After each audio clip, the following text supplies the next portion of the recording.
우리 시간 주시는 하나님 말씀은 사무엘하 16장 10절로 14절까지 말씀, 제가 가지고 있는 구약 성경책 489면에 있습니다. 489면에 있습니다. 사무엘하 16장 10절로 14절까지 말씀을 우리 같이 보겠습니다. 오늘 우리에게 주시는 하나님 말씀입니다. 제가 봉독하겠습니다. 왕이 이르되 스루야의 아들들아, 내가 너희와 무슨 상관이 있느냐?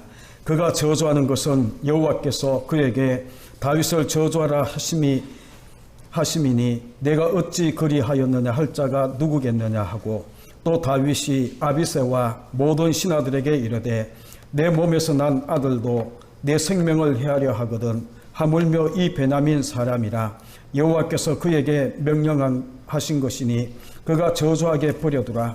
혹시 여호와께서 나의 원통함을 감찰하시리니 오늘 그 저주 때문에 여호와께서 선을 내게 갚아주시리라 하고, 다윗과 그의 추종자들이 길을 갈 때에 시므이는 산핏달로 따라가면서 저주하고 그를 향하여 돌을 던지며 먼지를 날리더라. 왕과 그와 함께 있는 백성들이 다 피곤하여 한 곳에 이르러 거기서 쉬니라. 아멘. 우리 오늘 읽어드린 이 말씀 가지고 어려울 때 더 어렵게 하는 사람이라는 제목으로 함께 말씀을 나누려고 합니다. 우리가 살다 보면 깨닫는 게 많이 있죠. 그 중에 하나가 뭔가 하면, 이런 사람은 안 만났어야 하는데 이 사람을 내가 안 만났으면 더 좋았을 건데 하는 그런 부류의 사람들이 우리 주변에 있더라라는 것을 우리가 깨닫게 됩니다.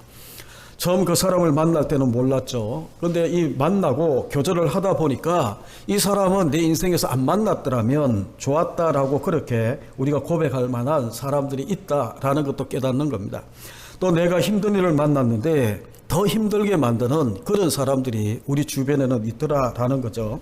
이런 사람들을 만나서 우리가 이 살다 보게 되면 정말 끔찍하다라고 이야기할 정도로 힘들고 어려운, 안 그래도 힘들고 어려운 일을 만나서 힘든데 더 어렵게 나를 만드는, 더 어렵게 만드는 이 사람들 때문에 끔찍함을 경험하는 경우가 참으로 많이 있습니다. 이런 일들이 일어났으면 안 되는데 우리가 살다 보게 되면 하나님이 허락하셔서 이런 사람들이 우리 주변에 있게 만드는 그런 모습도 있어요. 오늘 우리가 읽어드린 이 말씀에도 보게 되면 다윗이 지금 힘들잖아요. 우리가 잘 아는 대로 정말 이 15장에서 압살롬 아들이 반역을 일으켜서 자기가 도망을 가고 있는데, 정말 이 도망가고 있는 그 어려운 상황 속에 오늘 두 사람 읽어드린 이 말씀에 보게 되면 다윗을 더 힘들게 만들고 있는 두 사람이 등장을 합니다. 그 한 사람은 우리가 1절로 4절에 보게 되면 시바라는 사람인데, 이 사람은 정말 이 아첨하며 거짓말하는 그런 모습 가운데에 자기 이속만 챙기는 그런 아첨파인 이 시바가 여기에 한 사람이고, 또 한 사람은 5절 이하에 보게 되면 이 시므이라는 사람이 등장해서 정말 자기의 속마음, 다윗을 향해서 미워하는 이 감정을 억누르지 못하고 저주를 퍼붓고 있는 그 시므이. 그런데 이 시므이는 오늘 읽어드린 그 말씀 우리가 이 16장에 보게 되면 이 사울의 친척이다라고 이야기하면서 왕가의 한 사람이었던 것을 우리가 보게 되는 겁니다. 어쩌면 사울 왕가에 내려진 이 비극적인 이런 모든 것들을 다 다윗에게 돌리는 거예요. 그러면서 그를 저주하면서 모든 불만과 정오심을 드러내고 있는 그런 모습이 그 가운데 있습니다. 여러분, 우리 주변에 가만히 돌아보게 되면 이 두 종류의 사람들을 우리가, 여러분 한번 돌아보면 이 두 종류의 사람들이 있다라는 것도 우리가 깨닫게 되는 거예요. 마음은 그렇지 않으면서 입으로 좋은 말만 하면서 자기에게 조금 더 이익되게 막 이끌려고 하는 사람들, 그리고 또 아무 관계 없는데 괜히 미워하면서 자기에게 정오심을 퍼붓고 있는 그런 사람들이 있더라는 거예요. 그런데 이게 놀랍게 있죠. 내가 어느 정도의 자리를 지키고 있고 내가 잘 나갈 때는 이 사람들은 정체를 드러내지 않습니다. 그런데 우리가 힘들고 어려우면, 정말 위기를 만나게 되면 이런 사람들은 그대로 다 자기의 정체를 있는 그대로 다 드러내고 있는 것을 우리가 보게 되는 거예요. 여러분들이 높은 자리에 있고 정당한 위치에 있고 그리고 남들보다 좀 더 나은 그런 이 자리에 있을 때는 아무도 내 주변에 있는 이런 사람들이 자기 정체를 드러내지를 않아요. 그런데 내가 어려워지면, 내가 위기를 만나게 되면 이 사람들은 정말 이 시바나 시므이처럼 있는 그들의 자기의 모습을 드러내면서 힘들게 만드는 그런 모습이 거기에 담겨져 있는데, 여러분 1절로 3절을 우리가 읽지는 않았지만 한번 보십시오. 이 시바는 정말 이 어려움 당한 이 다윗을 통해 자기 이속만 챙기려고 하는 그런 모습이 거기에 나와 있는데, 그것도 거짓말하면서 이 모든 것들을 이끌어가는 거예요. 1절로 3절을 보십시오. 다윗이 마루턱을 조금 지나니 머비보셋의 종 시바가 안장 지은 두 나귀의 떡 200개와 금포도 100송이와 여름 과일 100개와 포도주 한 구죽 부대를 싣고 다윗을 맞는지라. 왕이 시바에게 이르되 내가 무슨 뜻으로 이것을 가져왔느냐 하니, 시바가 이르되 나귀는 왕의 가족들이 타게 하고 떡과 과일은 청년들이 먹게 하고 포도주는 들에서 피곤한 자들에게 마시게 하려 함이니이다. 왕이 이르되 내 주인의 아들이 어디 있느냐 하니, 시바가 왕께 아뢰되 예루살렘에 있는데 그가 말하기를 이스라엘 족속이 오늘 내 아버지의 나라를 내게 돌리리라 하나이다 하는지라 라고 그렇게 이야기하잖아요. 다윗과 그의 추종자들이 지금 힘들어요. 도망자의 삶을 살면서 지쳐있는 그런 모습 가운데에 지금 도망가고 있는데 찬스를 잡은 거예요. 그리고 난 다음에 찾아와서 포도주와 떡과 이 모든 것들을 주면서 다윗과 그 일행들을 따뜻하게 맞이하고 있습니다. 여러분, 지금 우리가 이 마귀의 계계는이죠, 두 종류로 우리를 미혹하고 유혹하거든요. 하나는 뭔가 하면 우는 사자와 같이 정말 이 힘으로, 정말 이게 자기가 가지고 있는 모든 권세로 우리를 미혹하기도 하고, 또 하나는 뭔가 하면 뱀처럼 지혜롭게 우리를 미혹하는 거예요. 그런데 오늘 이 시바나 시므이를 보게 되면 마귀가 하고 있는 이 두 가지 중에 하나를 이들이 하고 있는 거예요. 지금 시바는 뱀처럼 지혜롭게, 다윗이 지금 지쳐있고 그 일행들이 정말 힘들어 도망가고 있는 이런 과정 속에 얼마나 지쳐있나요? 아무것도 챙기지 못하고 그렇게 가고 있는데, 이때를 이용해서 아주 부드럽게, 그리고 이들이 가지고 있는 그 처지를 잘 알고 이제 나귀에 떡 200개와 포도주와 이 모든 것들을 가지고 와서 다윗과 그 일행들을 따뜻하게 맞이하면서, 여러분, 다윗과 그 일행을 위해서 하는 게 아닌 것을 우리가 지나서 보면 알게 되는 거예요. 자기가 가지고 있는 이 모든 이익을 챙기기 위해서 다윗의 마음을 마음껏 채워주고 있는 그런 모습을 보여주고 있는 겁니다. 그러면서 자기의 상전이었던 머비보셋을 무함하기 시작합니다. 너의 상전이 어디 있냐? 너의 주인이 어디 있냐? 그렇게 물었을 때에, 그때 이 시바가 뭐라고 이야기하는가 하면, 이제 이 이스라엘 백성들이 자기 아버지의 나라를 위해서 지금 일어나고 있으니까 이제 반역의 기미를 알았다라는 거죠. 그러면서 그가 하는 말이 뭔가 하면, 자기 주인을 이제 모함하고 그리고 이 반역자로 만들어서 다윗이 머비보셋에게 주었던 9장에 보게 되면 우리가 보았잖아요. 그 이 요나단의 아들 머비보셋에게 사울의 모든 토지를 그에게 다 주는 겁니다. 그것을 이제 자기가 다 차지하고는 그런 모습에 이 시바를 우리가 보게 되는 거예요. 여러분, 이런 사람은 아주 간사해요. 이런 간사하고 교활한 사람은 있죠, 여러분들이 높은 자리에 있고 정당한 자리에 있을 때는 전혀 자기의 본체를 드러내지 않습니다. 그때는 아주 충성하는 그런 모습처럼 그렇게 다가가지만, 여러분들이 위기에 빠지고 정말 힘든 공경에 빠졌을 때에 그 위기와 공경을 최대한 이용해서 자기가 누릴 수 있는 모든 것들을 아주 기회를 잘 포착해서 모든 것을 차지하고 있는 그런 모습이 거기에 담겨져 있어요. 그런데 나중에 우리가 보게 되면 이제 이 다윗이 예루살렘으로 다시 황궁을 하잖아요. 압살롬이 죽고 난 다음에 이제 돌아오는데, 그때에 이제 이 다윗이 19장 20절 이하에 보게 되면 머비보셋을 만납니다.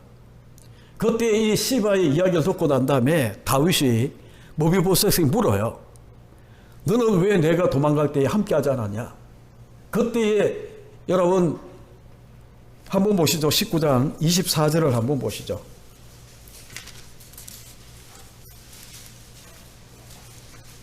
진짜 모비보셋은이죠. 다윗을 향한 의리라고 해야 되나요?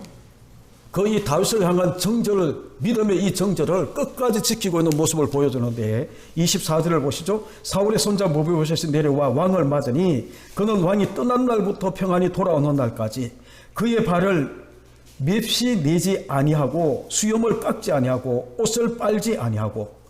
여러분, 다윗과 같이 지금 이 자기 자리에 있지만 다윗과 똑같은 도망자의 모습으로 그렇게 이 살고 있는 모습을 그게 보여주는 거예요. 그때 25절에 왕이 그에게 묻잖아요. 네가 어찌하여 나와 함께 가지 않았냐? 그때 26절에 뭐라고 이야기합니까? 내 주 왕이여, 왕의 종인 나는 다리를 절므로 내 나귀 안장을 지워 그 위에 타고 왕과 함께 가려 했더니 내 종이 나를 속이고. 여러분, 우리가 짐작할 수 있는 게 뭔가 하면 이런 모습으로 다윗을 따라가게 되면 오히려 다윗에게 짐이 되니까 여기 있으라고 하고 난 다음에 아까 우리가 16장에서 보고 있는 것처럼 다윗에게 거짓말을 하는 겁니다. 자기 아버지의 나라를 되찾으려고 하는 그런 이 모반을 하고 있는 모습처럼 그렇게 이야기를 하는 거예요. 그때에 이제 그 밑을 여러분들이 쭉 보시게 되면 27절에 종인 나를 내 주 왕께 모함하였다. 내 주 왕께서는 하나님의 사자와 같으니 왕의 처분대로 하옵소서. 그리고 난 다음에 왕이 한 말을 했으니까 이걸 물릴 수가 없으니까 반반을 29절에 보게 되면 나누게 하는데 그때 30절에 모비보셋이 왕의 이 난참을 알고 그에게 뭐라고 조언하는가 하면 30절을 보시죠. 모비보셋이 왕께 아뢰되 내 주 왕께서는 평안히 왕궁에 돌아오시게 되었으니 그로 그 전부를 차지하게 하옵소서. 왕이 돌아온 것만 해도 자기는 되었다라는 거예요. 자기에게는 아무 재산이 필요 없다라는 거예요. 시바에게 다 줘도 상관없다라는 거예요. 이렇게 이 믿음의 정절을 지켰던 이 모비보셋을 이 악하고 강교한 이 시바가 모함을 하는 겁니다. 여러분, 우리 주변에 이런 사람이 있어요. 여러분이 살다 보게 되면 우리 인생길에 이런 사람 한 번은 경험한 그런 경험들이 여러분 가운데 분명히 있을 겁니다. 누군가의 약점을 보고 누군가의 어려움을 보고 그것을 최대한 이용해서 자기의 이익을 최대한 불리는 그런 이 모습의 사람들은 그 가운데 있어요. 이런 사람들은 강한 자에게는 아주 약하고 약한 자에게는 아주 강한 정말 치사하고 간사스러운 그런 인간이 바로 시바와 같은 그런 이 사람이에요. 그리고 5절부터 14절에 보게 되면 이제 다윗이 도망을 가서 바울임이라는 그 지역에 도착했을 때에 정말 베냐민 사람이고 사울의 이 친족이었던 시므이가 등장하면서 그를 정오하고 저주하는 그 모습이 그 가운데 있습니다. 우리가 이 자기 속에 담겨있는 이런 말들을 그대로 다 드러내는 사람을 우리는 정직한 성격의 소유자처럼 그렇게 이야기할 줄 모르지만 여러분, 문제 많은 사람이에요. 정말 심각한 문제를 가지고 있는 사람이에요. 이런 사람들의 특징이 뭔가 하면 피해의식이 너무 많습니다. 그래서 자기가 어렵고 자기 집안이 잘못된 모든 것들은 자기 탓이 아니고 지금 자기 주변에 있는 잘 먹고 잘 사는 소위 말하는 자기 위에 있는 사람들에 대해서는 정오심을 가지고 사는 사람이 바로 시므이다라고 이야기해도 틀리지가 않습니다.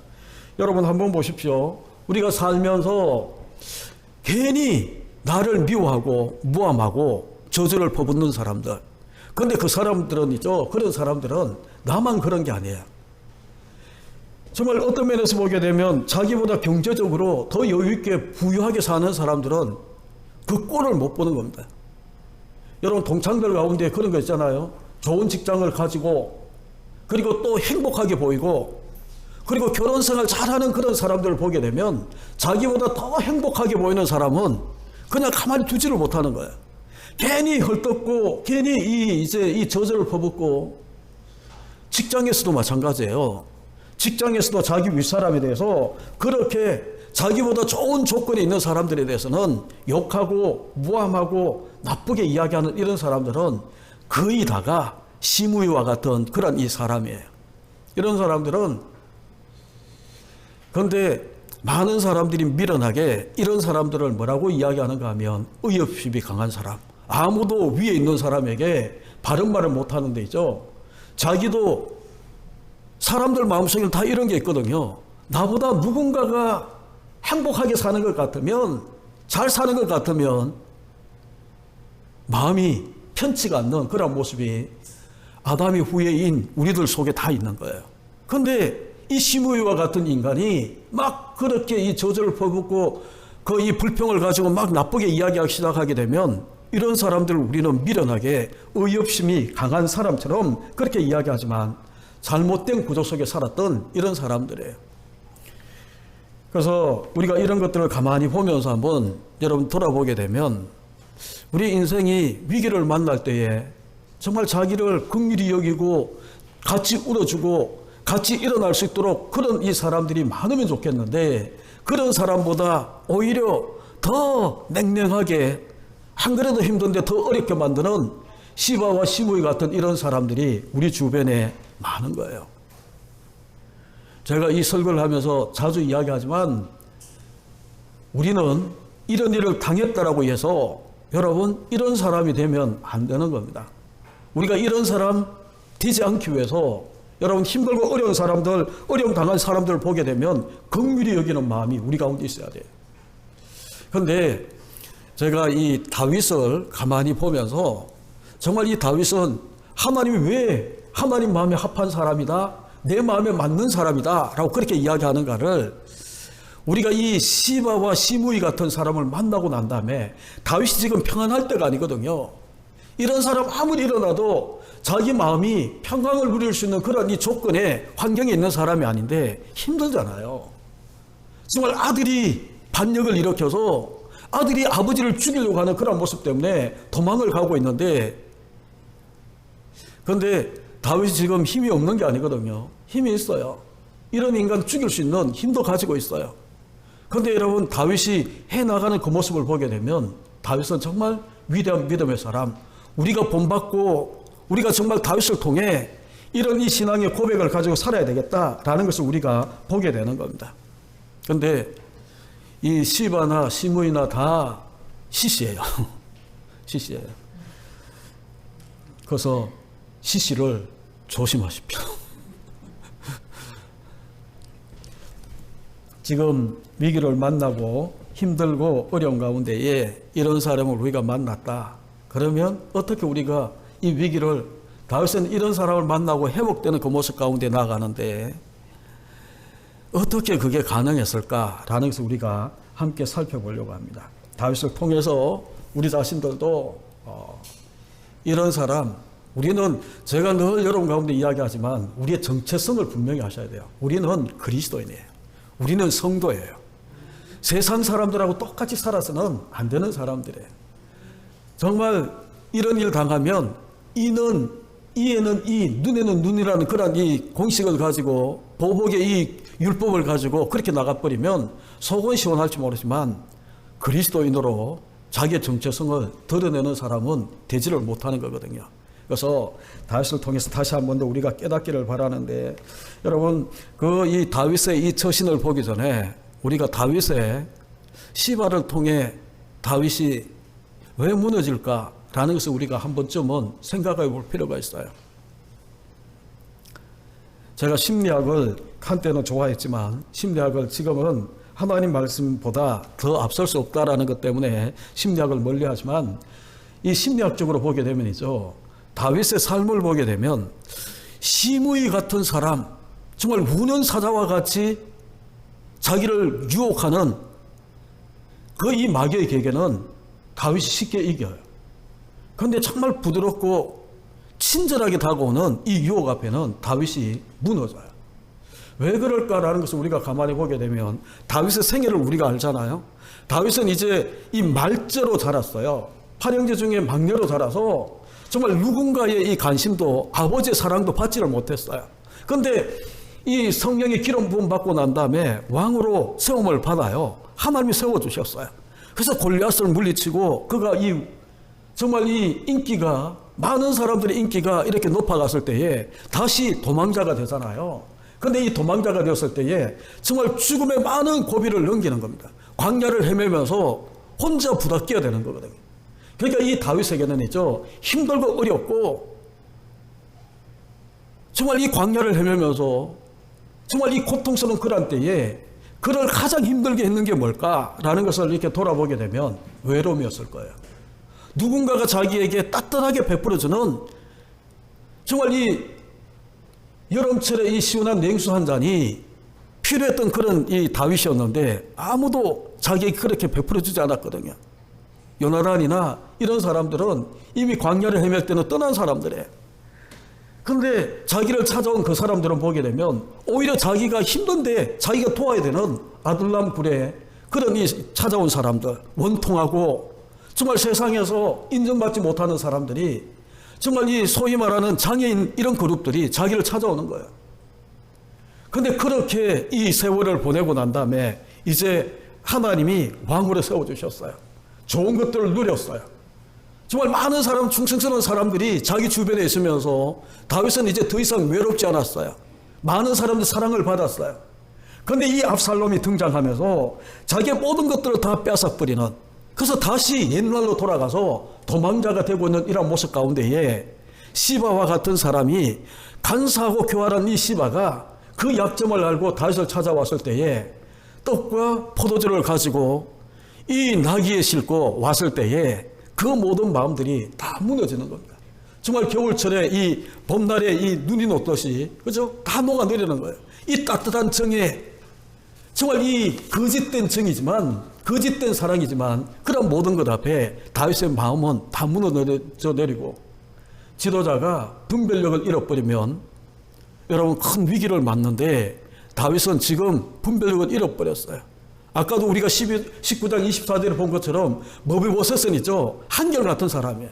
정말 하나님 앞에 축복을 받아야 되는 성실하고 신실하고 다윗을 향한 이 믿음의 정죄를 지켰던 이 머비보셋을 죽일 놈으로 만들어버리는 겁니다.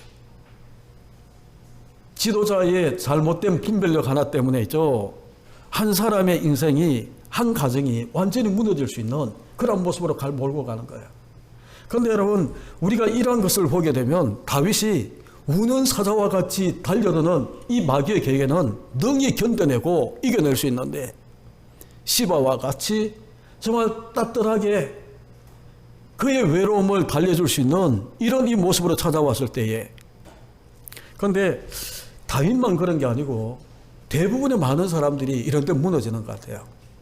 우리가 다 외롭거든요. 많은 사람들 속에 살지만 외로움을 가지고 다 살아요. 그런데 힘들고 어려울 때는 이 외로움이 자기 혼자밖에 없다라는 생각이 더욱더 강하게 우리를 애워쌉니다. 열왕기상에 보게 되면이죠. 엘리야 18장에 보게 되면 능력의 종이었던 이 엘리야가 바알의 제사장 850명을 죽여버려요. 그리고 난 다음에 이세벨이 자기를 죽이려고 할 때에 그가 외롭게 도망을 가잖아요. 그래서 너무 외로우니까 이제 너무 지치니까 하나님 앞에 죽기를 구해요. 그 능력에 하나님 앞에 기도해서 하늘에 불이 내려서 850명을 죽이고 남는 이 능력의 사자가, 그때 하나님 앞에 이제 바알에게 무릎 꿇지 않는 사람 자기밖에 없다고 그렇게 이 하나님 앞에 때를 쓰는데 하나님 뭐라고 그러나요? 아니라는 거죠. 바알에게 무릎 꿇지 않는 7천인이 있다라는 거예요. 여러분, 우리가 외롭고 고독스러운 정말 이 광야 같은 이런 세상 가운데에 나 혼자 힘들고 어렵고 나 혼자 버려진 것 같아도 여러분 그렇지 않아요. 우리를 도와줄 수 있는 하나님의 사람들이 7,000명 넘게 우리 주변에 있는 그런 모습을 우리가 보셔야 되는데, 그러니까 이 외로움이, 고독함이, 힘들고 어려움이 이 속에 이런 것들이 우리 감정 속에 다시 일어나기 시작하면서 있죠. 다윗도 이 시바와 같은 이런 강견 인간이 찾아왔을 때는 넘어지는 겁니다. 그런데 시므이가 왔을 때는 믿음의 정절을 지켜요. 다시 하나님의 사람으로 다시 돌아와서 이 모든 유혹을 이겨내기 시작하는데, 그 모습을 여러분들 바라보시면서 우리가 내 인생 길에 힘들고 어려울 때에 이런 사람을 만나면 어떻게 우리가 믿음의 사람으로 성도답게 우리가 극복하고 치유와 회복의 길로 우리가 나아갈까라는 것을 여러분이 깨닫는 시간 되기를 바라면서, 여러분 한번 보십시오. 다윗은 이 모든 사람들을 정말 어떻게 대처하는가 하면, 오늘 읽어드린 그 말씀을 보게 되면 저는 이것을 구속사적인 관점으로 다윗이 이것을 보았다라고 믿어요. 하나님의 관점에서 모든 것을 바라보는 거예요. 그래서 이 다윗이 첫 번째로 어떻게 이 두 위기 중에 더 어렵게 만드는 이 사람들을 어떻게 대처하는가 하면 그 사건 너머에 있는 하나님의 손길을 바라보기 시작하는 겁니다. 우리가 어떤 위기를 만나고 어렵고 정말 억울한 일을 당했을 때에 네가 누군가로부터 상처받고 그렇게 되면 우리는 자꾸 그 사람만 바라보고 그 사건만 자꾸 묵상하면서 계속 그것에 끌려 들어가기 시작을 하는 거예요. 다른 것은 보지 못해. 내가 지금 이 억울한 일 당한 것, 그리고 지금 이 위기, 이것만 바라보고 있죠. 자꾸 그 사건만 바라보면서 거기에 자꾸 들어가요. 그런데 이 위기 너머에 있는 하나님의 손길을 우리가 봐야 되는데 그것을 보지를 못하는 겁니다. 그런데 여러분, 우리가 결론으로 이야기하면 그 너머에 있는 하나님의 손길을 보기 시작하게 되면 이미 해결이 된 거예요. 해결이 된 거예요. 치유가 일어나고 회복이 일어나기 시작하는 거예요.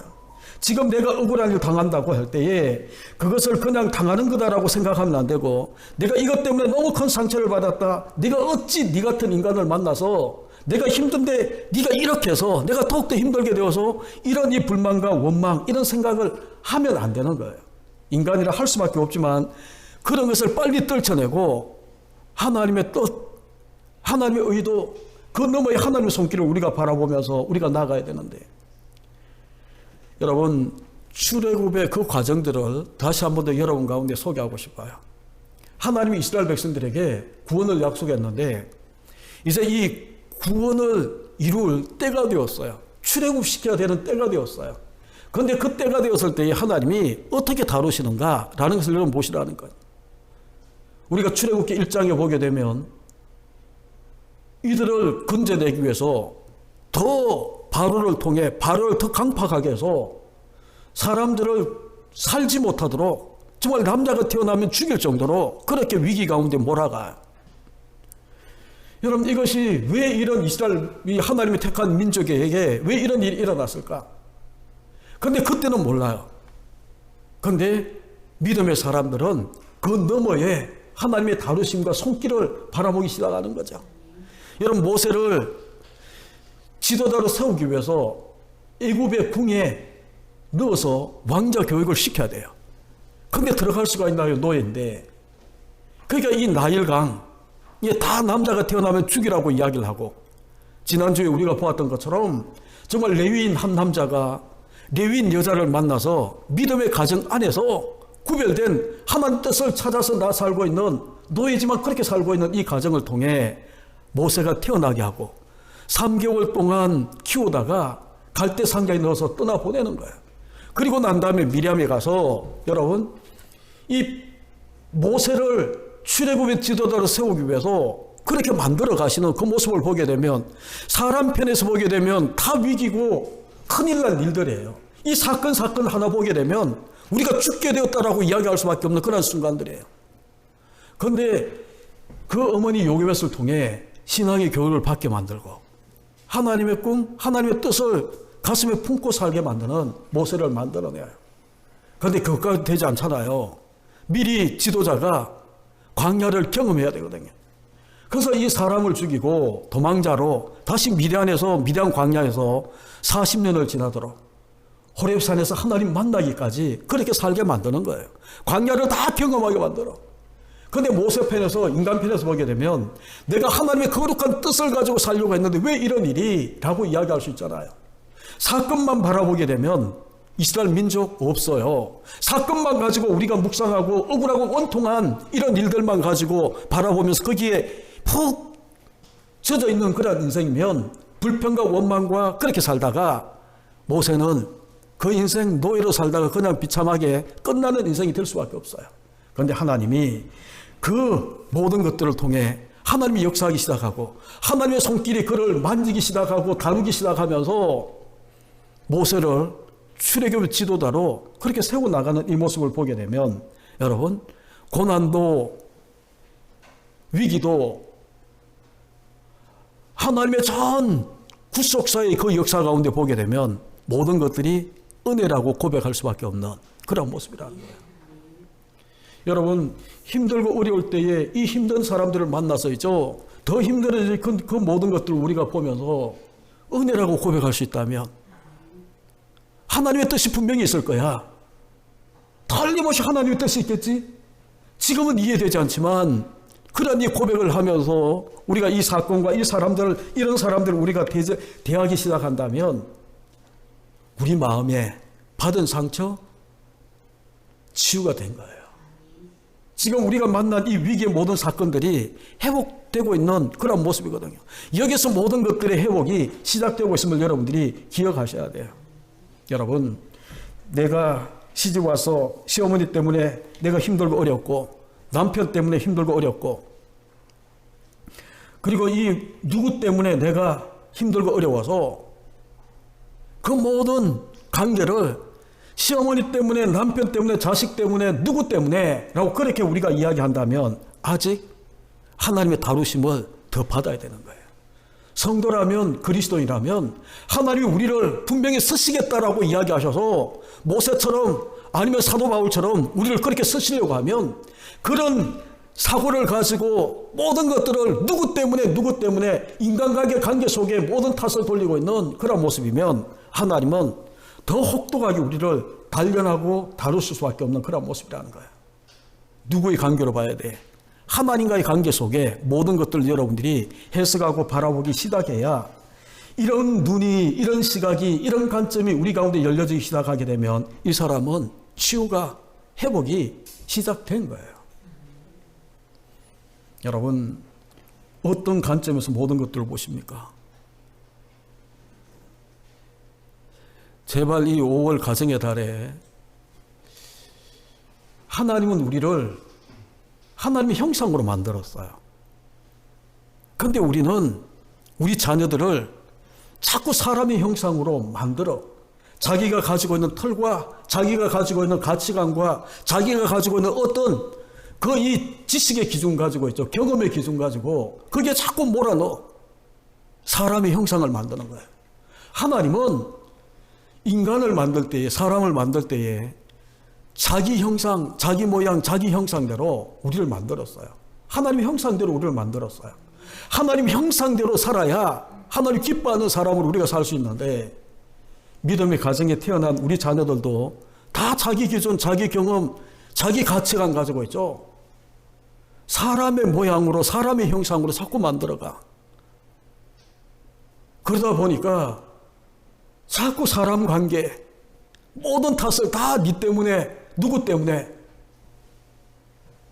그런데 여러분, 하나님 형상대로 우리가 지음을 받고 하나님 형상대로 예수 그리스도의 십자가를 통해 우리가 다시 하나님 형상을 회복하고 우리가 자꾸 하나님 형상대로 그렇게 우리가 나아가기 시작하게 되면 모든 관점을 이 땅의 관점으로 보지 않는 거예요. 하나님의 관계에서 하나님 뜻이 있을 거야.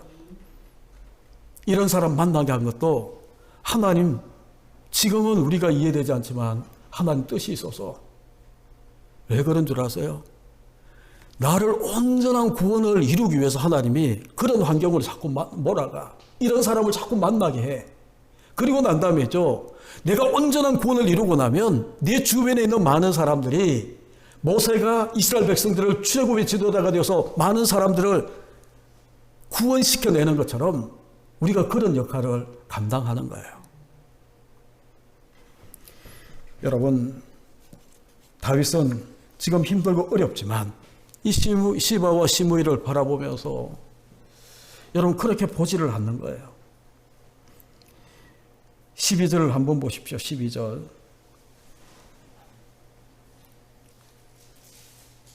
혹시 여호와께서 나의 원통함을 감찰하시리니. 다윗이 하나님의 11절에 보게 되면 여호와께서 명령하신 것이다. 하나님과 관계에서 이 저주하는 시므이를 바라보았다면 이제는 힘들고 어렵잖아요. 그 힘들고 어렵고 억울한 이 모든 것들 앞에 뭐라고 이야기하는가 하면 12절을 보십시오. 혹시 여호와께서 나의 원통함을 감찰하시리니. 하나님은 어떻게 보는 줄 아세요? 감찰하시는 하나님. 여러분, 감찰하다라고 이야기하는 히브리 원어는 라아라고 이야기를 해서 보다, 주의 깊게 살펴보다, 주목하다 이런 뜻이에요. 지금 다윗의 고백 속에 지금 시므이가 7절 8절에 보게 되면이죠. 다윗을 향해 뭐라고 저주하는가 하면 피 흘린 자여 사악한 자여 사울 족속의 모든 피를 여호와께서 내게로 돌리셨도다. 그렇게 이해하면서 사울의 이 흘린 피가 다윗 때문이 아니잖아요. 근데도 이 억울하게 다윗 때문에 자기의 이 왕족인 이 가문이 멸망했다라고 이야기를 하면서 모든 원인을 다윗에게 돌려. 근데 이 모든 것들 속에 다윗이 아니야 나 억울해 나는 그러지 않아서 막 그렇게 이 고백하는 것이 아니라 누구에게 다 맡기는가 하면 이 모든 것들을 알고 계시고 주목해서 관찰하고 계시는 감찰하시는 하나님이 보고 계셔. 지금 이 모든 것들을 하나님이 보고 계시다라는 고백 속에 여러분 나의 원통함을 감찰하시리니 여호와께서 나의 원통함 나의 억울함 당할 때에 애매한 누명을 당할 때에 누가 보고 있다라고 이야기를 하나요? 하나님 보고 계신다. 여러분 하나님이 나를 감찰하신다라는 이 고백이 우리 가운데도 있는데도 불구하고 우리는 자꾸 누구의 이목을 관심을 가지는가 하면 사람들의 이 이목이 어떠한가 여기에 자꾸 우리가 위축되고 그 사람들은 알지를 못해요. 여러분이 억울하고 원통하고 왜 이런 힘든 일을 당했는지 그 사람들은 알지를 못해요. 그러나 하나님은 전능하신 전지하신 하나님은 처음부터 끝까지 우리가 보지 못하는 것까지 다 보고 계시면서 감찰하고 계셔서 나의 억울함 우리 주님이 다 아시는 거예요. 하나님이 나를 지켜보고 계신다. 하나님이 네 마음 내가 다 알아. 내가 보니까 너 억울한 거 내가 알아. 라는 이 위로 감찰하시는 하나님을 우리가 깨닫게 되면 나의 억울함 하나님이 아시니까 위로받을 수 있어요. 다시 저주하는 시므이를 바라보는 것이 아닙니다.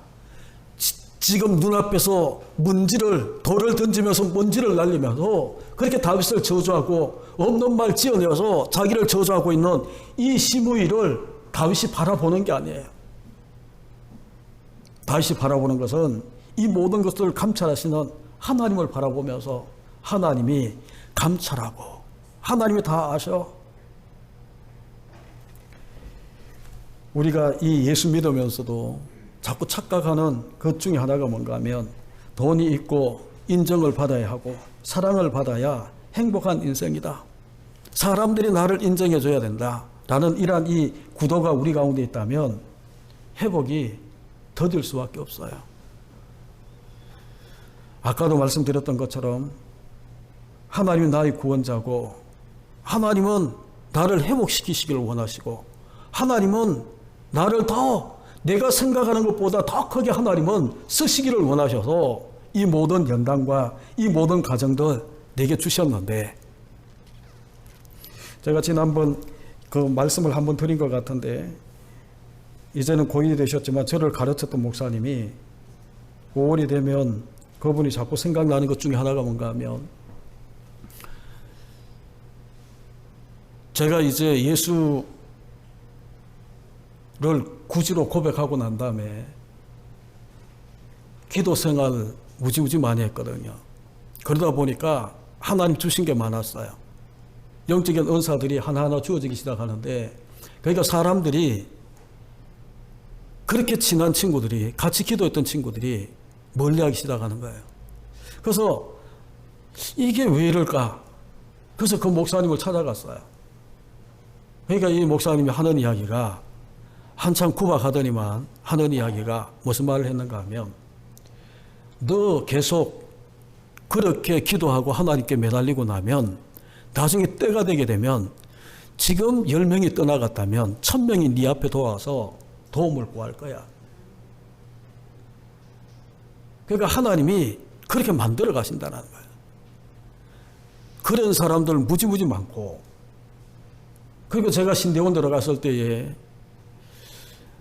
성경 믿고 이렇게 들어갔는데 신대원 들어가고 나니까 이 독일에서 공부한 교수님들이 가르치는 게 성경을 낭독을 하는 거예요. 내가 한 학기를 마치고 난 다음에 여기 더 있다가 가지고 있는 신앙 다 버리겠다. 그렇게 해서 휴학을 하려고 했어요. 그래서 휴학하기 전에 이제 저를 이 신학함의 길로 인도하신 스승이니까 찾아갔어요. 도저히 더 못 다니겠다고. 다니면 내 신앙이 없어질 것 같다고. 그러니까 그 목사님은 처음에는 구박을 하다가 나중에 진지하게 뭐라고 이야기하는가 하면 너 그럴 것 같으면 그만둬. 제가 아니 목사님 그만둔다 해도 말리셔야죠. 설득을 시켜야죠. 그러니까 너 그런 정신 가지고 나중에 어떻게 목사가 될래? 그러면서 하신 이야기가 네가 나중에 목회하다 보게 되면 자유주의 신학을 가지고 있는 사람뿐만 아니라 성경을 아예 한 구절도 믿지 않는 사람들이 얼마나 많은데 그 사람들 어떻게 하나님 앞으로 인도할래? 여러분 그 이야기를 듣고 난 다음에 다시 제가 그 교수님 수업을 3학기를 더 들었어요. 그리고 난 다음에 이게 왜 이러지? 왜 이렇게 이 사람들은 이렇게 이야기를 하지? 그러면서 제가 나름대로 분석하기 시작했어요. 그래서 여러분 그런 거거든요. 지금 우리가 내 눈앞에 보여지는 모든 것들 우리가 바라보면서 감찰하시는 하나님, 나를 이끌어 가시는 하나님, 첫 번째로 이야기했던 것처럼 하나님의 손길이 나를 다루시고 계시고 인도하고 계신다라는 이 하나님에 대한 이 고백이 하나님을 바라보고 모든 것들을 바라보는 이 관점이 우리 가운데 생겨나지 않는다면 힘든데 위기를 만났는데 더 큰 위기로 몰아넣는 이런 사람들을 우리가 만났을 때에 무너질 수밖에 없잖아요. 그런데 하나님은 그렇지 않더라는 거예요. 그래서 여러분 지금 다윗은 자기의 원통함 하나님께서 주목하고 계신다라는 것을 그가 믿었기 때문에 다윗은 시므이 아비새가 그 시므이를 죽이려고 할 때에 하나님의 뜻이다라고 이야기하며 두게 하는 거예요. 그때 지은 시가 뭔 줄 아십니까?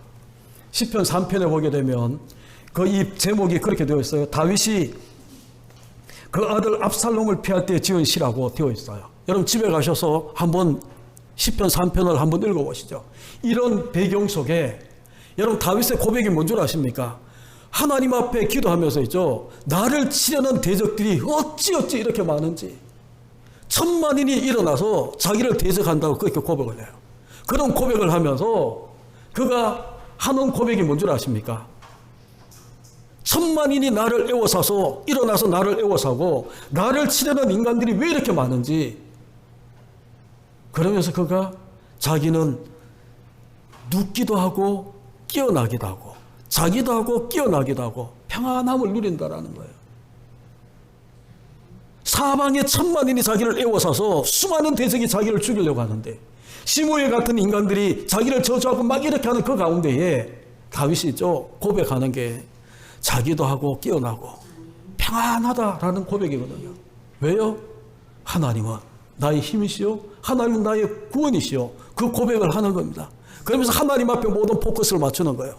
거기에 연결해서 오늘 이 다윗의 고백, 아비새나 그를 따르고 있는 이 사람들 앞에 뭐라고 이야기하는가 하면 다시 12절을 보시죠. 여호와께서 나의 원통함을 감찰하시리니. 여러분 성경에 거기 줄을 하나 끊으시죠. 여호와께서 나의 원통함, 나의 억울함, 나의 지금 이 힘들고 어려운 이 위기를 하나님은 감찰하고 계신다. 주목하고 주목해서 바라보고 계신다. 나를 그렇게 사랑하셔서 독생자를 이 땅에 보내셔서 십자가에 달려 죽기까지 나를 사랑하신 그분이 나를 감찰하고 계세요. 위로가 안 되시나요? 저는 있죠. 이 말씀을 준비하면서 이 구절을 읽는 데 있죠. 내가 진짜 힘들고 어려웠을 때에 이 고백을 할 수 있었더라면 빨리 모든 것들이 회복이 되었을 텐데. 여러분, 여호와께서 나의 원통함을 감찰하시리니. 감찰하시는 하나님을 바라보셔야 되는 거예요. 어떤 사람, 어떤 위기, 그 모든 것들을 이겨내는 방법은 나의 원통함을 감찰하시는 하나님, 그 하나님을 바라보면 회복이 되는 겁니다. 그리고 세 번째는 있죠. 우리가 보게 되면 그 이 뭐라고 고백하는가 하면 그 뒤를 보시게 되면 12절을 다시 보시죠. 혹시 여호와께서 나의 원통함을 감찰하시리니. 오늘 그 저주 때문에 여호와께서 선으로 내게 갚아주신다. 오늘 그 저주 때문에 선으로 내게 갚아주신다. 다시는 이 고난이 무엇을 위한 것인지 그 비밀을 깨달은 거예요. 이 고난의 문제, 이 위기의 문제를 통과하고 나면 하나님이 다시 자기를 받아주셔서 더 견고하게, 더 하나님 뜻에 충실한 하나님의 왕으로 자기를 세우실 것이다. 여러분, 내일 제가 올라가서 이제 오전 시간에 이사야를 강의하게 되는데, 이사야를 이렇게 이제 66장 되는 이사야를 2시간 만에 다 강의하기 쉽지가 않잖아요. 그러다가 이제 핵심장을 가지고 이렇게 이제 강의하려고 했는데, 유도순 목사님이 5시간에 그 강의를 하시는 거예요. 그래서 제가 이제 어떻게 할까? 또 제가 하는 세미나가 아니고 그분이 하는 세미나인데, 이제 제가 오전 시간을 맡아서 하게 되는데, 그래서 제 나름대로 이렇게 이제 그분이 강의하는 것하고 피하기 위해서 이런 것들 준비하다가 하나 발견한 게 뭔가 하면, 이사야는이죠, 우시아가 죽던 해에 부름을 받아요. 그리고 난 다음에 우시아의 아들 요담과 그 아들 아하스와 히스기야 왕 때까지 사역을 하고 므낫세가 왕이 되었을 때에 그가 이제 이 위로의 이 40장 이하의 그 문서를 장들을 이렇게 정리하고 난 다음에 그때는 예언하는 게 아니고 글로 남기는 거예요. 그러면서 이 지나다가 므낫세가 이사야를 톱으로 켜서 순교의 자리로 이끌어가요. 순교자를 만들어 버려요. 그런데 그 이 우시아, 요담, 히스기야는 선한 왕이에요. 끝은 좋지 않았지만. 근데 이 아하스 악한 놈이에요. 근데 이 히스기야의 아버지가 아하스거든요. 근데 둘 다 공고함을 당해요. 위기를 만나요. 근데 그 두 사람을 가만히 바라보면서 공고할 때에 역대하 28장 22절에 보게 되면 망하는 사람의 특징이 뭔가 하면 공고할 때에 하나님께 나가서 기도하는 것이 아니라, 하나님 바라보는 것이 아니라 더욱 여호와께 범죄하였다라는 구절이 나와요. 망하는 사람들은이죠, 위기 속에 망하는 사람들은 공고함을 당할 때에 더욱 여호와께 범죄하는 거예요. 우상을 숨기는 거예요. 그런데 히스기야는 더 큰 어려움을 만나. 아수르의 이 아하스가 이제 이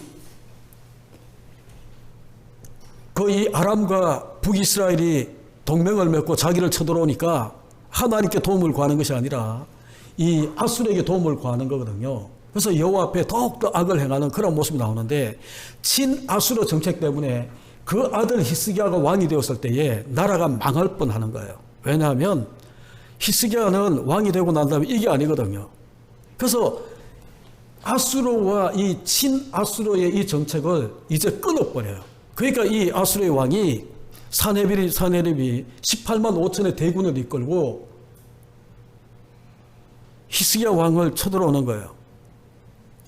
그게 열왕기하 18장 19장에 보면 16장부터 나와 있어요.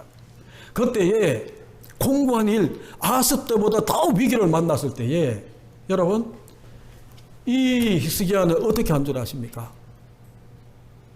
그들이 조롱하고 너를 구원할 자 누가 있냐라고 이야기하는 그 편지를 받아들고 여호와의 전에 들어가. 여호와의 전에 들어가서 하나님 앞에 그것을 딱 펴놓고 난 다음에죠, 하나님 앞에 기도하기를 시작하는 거예요. 그러니까 하나님이 역대하 32장에 보게 되면 똑같은 사건인데 조금 다르게 이야기한 게 뭔가 하면, 하나님이 응답하셔서 한 영을 18만 5천의 이 대군 속에, 아수르의 군대 속에 보내서 자기들끼리 싸우다가 죽게 만드는 거예요. 그러니까 여러분, 망하는 자의 특징과 흥하는 자의 특징, 위기 가운데 살아나는 자의 특징을 보게 되면, 공고할 때에 기도가 있냐, 공고할 때에 정말 더욱더 하나님 앞에 하나님을 멀리 떠나서 범죄하는 모습이 있냐라는 차이가 있더라는 거예요. 지금 다윗을 보십시오. 위기, 어려움, 또한 이 더 힘들게 만들고 있는 이 두 사람을 만나서 그렇게 나아가지만 그는 모든 관심이 누구에게 있는가 하면 여호와께서 감찰하신다. 여호와께서 살아계셨기 때문에 이 인간이 나를 저주하는 거다. 하나님의 다루심의 이 손길을 바라보고, 그리고 하나님이 감찰하신다라는 것을 그가 고백하고, 또 뭐라고 고백했나요?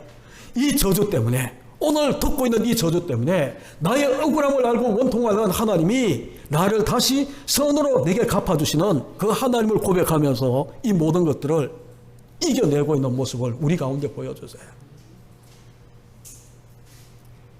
이렇게 하는 게 쉽나요? 어렵나요? 여러분, 하는 것은 쉬운데 우리가 행동으로 옮기는 것이 어려우니까 성경은 자꾸 이런 이야기를 우리 가운데 이야기를 하는 거예요. 우리가 못 지키기 때문에 하나님은 또 이야기를 하고 또 이야기를 하고, 네가 위기 만났냐? 누구처럼 하나님 바라봐야 돼. 네 또 어려운 일 만났냐? 누구처럼 또 하나님 바라보고 극복해야 돼. 이런 이야기를 성경은 자꾸 이야기하는데, 한 번만 해도 되는 이야기를 하나님이 누구를 통해서 시대마다 사람마다 바꿔서 자꾸 하는 이야기가 뭔 줄 아세요? 할 수 있는데 우리가 안 하는 거야. 할 수 있는데 망하는 아하스처럼 하나님을 자꾸 떠나요. 공고한 일을 만나고 위기를 만나면 하나님께 납작 엎드려서 하나님께 더 붙들고 하나님께 도움을 구해야 되는데 그렇게 하지를 못하는 거예요. 하나님 바라봐야 되는 시간인데, 하나님 바라봐 주기를 원하는데 우리는 자꾸 땅만 바라봐. 어떤 목사님이, 친구 목사님이 페이스북에 그런 글을 올렸더만요. 얼마 전에 비가 쭉 내리는데 아침을 눈을 떴더니 비가 계속 내리더라는 거예요. 그래서 비를 내리게 하신 하나님의 뜻, 해석이 너무 좋은 거예요. 뭐라고 이야기하는가 하면, 목사가 되어서 코로나19 때문에 또한 무엇 때문에 자꾸 땅만 바라보니까 하나님이 비가 어디서 내리냐, 하늘 한번 쳐다봐. 그렇게 하늘 바라보게 하기 위해서 비를 내리더라는 거예요. 여러분, 과학적으로 이치적으로 따지면 아니지만 그 목사님의 개인적인 고백이 얼마나 좋은지. 하나님 바라보라고 자꾸 하는데 우리가 하나님 안 바라보니까 하늘에서 비를, 위기를 하나님 바라볼 수 있는 사인을 자꾸 주는데, 비 맞으면 자꾸 우리는 더 움츠러들고 땅만 바라보고 망하는 자거든요. 망하는 자의 특징이거든요. 사는 자의 특징, 회복되는 자의 특징은 하나님 찾더라는 거예요. 그리고 시간 같지만 하나만 더 하죠. 여러분, 14절 끝에 보게 되면 왕과 그와 함께 있는 백성들이 다 피곤하여 한 곳에 이르러 쉬니라 라고 이야기합니다. 여기 쉬다라고 이야기하는 원어가 뭔가 하면 네페시라는 뜻인데, 호흡, 생명, 새롭게 하다라는 그런 뜻이에요.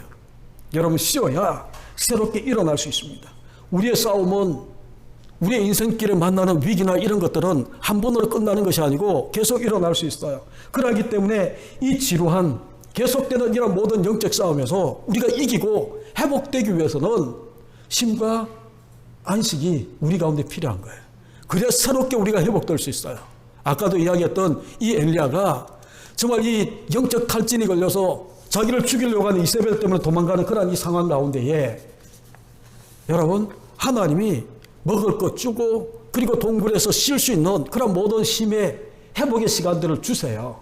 그리고 마지막에는 세미한 음성 가운데 들리는 하나님 말씀 때문에 그가 일어나서 다시 사역의 길로 다가가고 있는 그런 모습을 보여주지만, 쉼이, 안식이 우리 가운데 필요해요. 코로나 바이러스 때문에 여러분, 외출 또한 돌아다니는 것 여러 가지 많은 위축이 되었다면 불안, 염려, 걱정하지 마시고 한 곳에 이르러 쉬었더라, 거기서 쉬니라 라고 이야기하는 이 쉼과 안식도 여러분 가운데 필요한 거예요. 하나님 하시는 거예요. 편안하게 쉬십시오. 여러분, 정말 쉼과 안식도 누리십시오. 여러분, 광야길에, 정말 이 아무것도 없는 광야길에 하나님은 이스라엘 백성들에게 쉼을 주면서 회복을 주셨어요. 마라의 선물을 만나고 난 다음에 그들이 행진하기 시작했을 때에 여러분, 엘림을 만나요. 오늘날로 이야기하면 오아시스예요. 거기에 정말 이 12샘과 70종류 나무 가지가 있는 그 오아시스를 만나서 쉬게 만들어요. 그리고 광야길에 텐트를 치고 그들이 있으면 정말 이 대낮에 더울까 하나님이 자연 에어컨을 틀어줘, 구름 기둥으로. 그게 쉼이거든요. 겨울에는 추울까 봐 히터를 틀어줘, 불기둥으로. 여러분, 가는 곳마다 광야길에도 하나님의 이 쉼과 하나님의 회복의 이 놀라운 안식의 이 역사가 없었더라면 이들은 40년 광야에서 살아날 수가 없었어요. 우리 오늘 하루 신앙생활하고 끝날 게 아니니까 하나님 바라보시고 하나님 한 곳에 머물러서 이제 쉬라라고 이야기하면 쉼도 가지시고 회복도 가지시고, 다윗은 이런 이 쉼이 있었기에 다시 왕자에 돌아와서 보좌에 올라서 선정을 베푸는 하나님의 사람으로 하나님 쓰시는 사람으로 되어가고 있는 것을 여러분 기억하시고, 여러분 이 말씀을 생각하시면서 이 모든 상황 끝날 겁니다. 우리가 코로나 바이러스의 이 상황, 아무리 힘들고 어려운 세상을 우리가 살고 있다 할지라도 그 가운데에 영적 전쟁, 정말 예배의 문제, 그리고 이 모이는 이런 모든 문제가 우리 가운데에 하나의 심각한 문제로 우리가 다가온다 할지라도, 그래서 또 이 코로나 때문에 먹고 사는 문제 때문에 염려하고 걱정하는 그런 시간들이 우리 가운데 있다 할지라도, 미래가 답답하고 정말 이 불안과 염려가 우리 가운데 있다 할지라도, 여러분 코로나19만 자꾸 보고 뉴스만 바라보게 되면, 이태원에서 어떻다 저떻다 이런 이야기가 자꾸 듣다 보게 되면 우리가 우울할 수 있어요. 그러나 이 모든 것들 들었다면 이제는 하늘 바라보십시오. 하나님 바라보십시오. 감찰하시는 하나님, 나의 억울함과 원통함을 감찰하신 하나님, 이 억울함 때문에, 이 답답함 때문에 하나님이 선으로 갚으실 하나님을 바라보시고, 하나님이 한 곳에 거기에서 이 다윗의 일행을 쉬게 만들고 있는 이 모습을 여러분들이 바라보시고, 이번 한 주간 이런 모습으로 우리가 승리의 길, 회복의 길을 걸어가는 저와 여러분 되시기를 간절히 주님의 이름으로 축복합니다. 기도하시겠습니다. 우리 주학에 맞춰서 여러분 인생길에 이런 사람 만나보신 적 있죠? 그것 때문에 더 힘들었죠. 그것 때문에 더 억울했죠. 그러나 이 다윗은 그런 모든 상황 속에 오히려 하나님 바라보고 이 모든 것들을 이겨내는 겁니다. 여러분, 앞으로도 우리가 위기를 만날 수 있어요. 어려움 만날 수 있어요. 시바와 시므이 같은 인간이 우리를 힘들게 할 수 있어요. 그렇다면 이제 우리가 해야 되는 게 뭐겠어요? 다윗처럼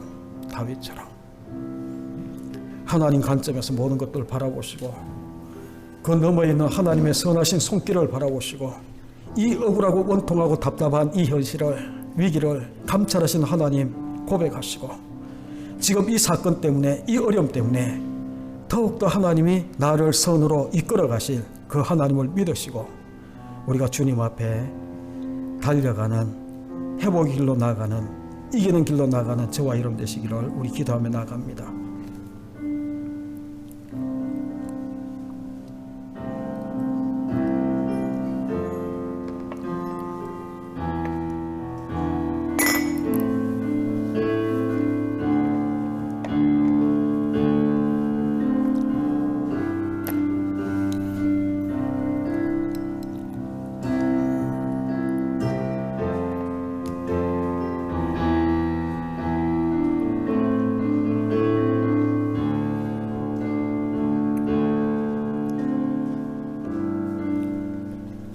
여호와께서 그에게 명령하신 것이니 그가 저주하게 버려두라. 혹시 여호와께서 나의 원통함을 감찰하시리니 오늘 그 저주 때문에 여호와께서 선으로 내게 갚아주시리라. 다윗의 이 고백처럼 위기 가운데에 더 큰 위기로 이끌어가는 사람을 만날 수 있습니다. 또한 그런 사건들을 만날 수 있습니다. 그럴 때 다윗처럼 이 고백으로 모든 것들을 이겨내며 회복과 치유의 역사를 경험하는 우리 모두가 되게 축복하옵소서.